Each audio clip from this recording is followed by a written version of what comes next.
For Insanity, Video 1, Transfer Case. Here's a brief overview of my project. Basically, I'm considering building a four-wheel drive chassis for my old car body.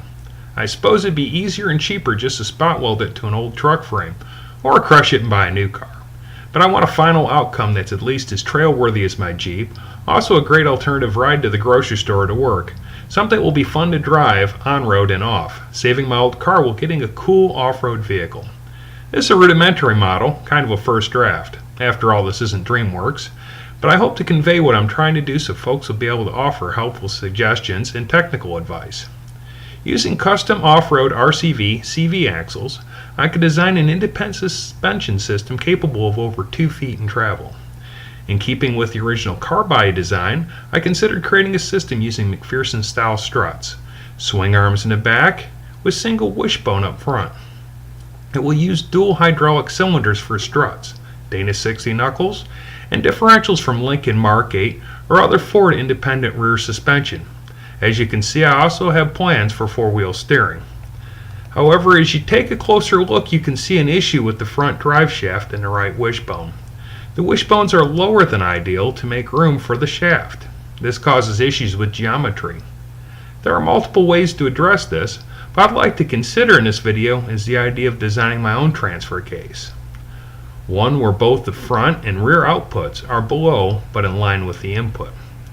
I was considering building it with parts from a manual transmission, thereby making it multi-speed and synchronous. As I was kicking around a junkyard one day, I saw someone had left a manual transmission in pieces. I inspected it to see how one works. Seems to me torque enters through the input shaft. That shaft turns a gear which turns the counter shaft.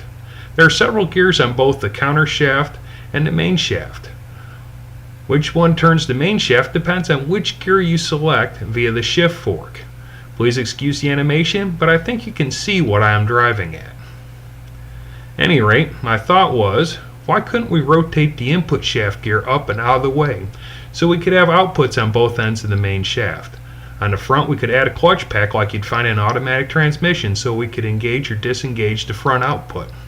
Of course, that might involve modifying the main shaft. Given that fact, why not put clutch pack on both ends of the output shaft, thereby the driver can engage either output independently.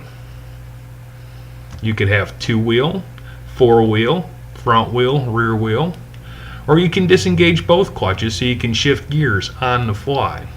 Seeing that the front differential doesn't move in relationship with the transfer case, I can reduce rear driveline angles by turning the transfer case around.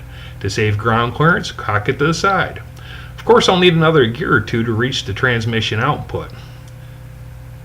Now for building the case, I could cut a spool piece in half and extend the halves with steel plate.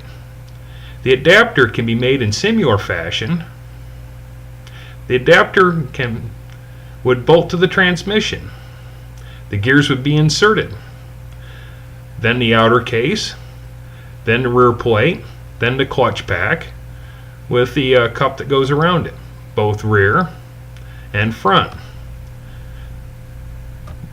The question I have in this video is what kind of transmission or transmissions would work best for parts, and what vehicles could I find these transmissions under. Also, where could I find the best sorts for the clutch packs? The benefits of this transfer case is driveline angles, independent axle activation, can shift on the fly, synchronous 4-speed, and of course the cool factor. Thank you for watching this video. Hope to see you on the next one.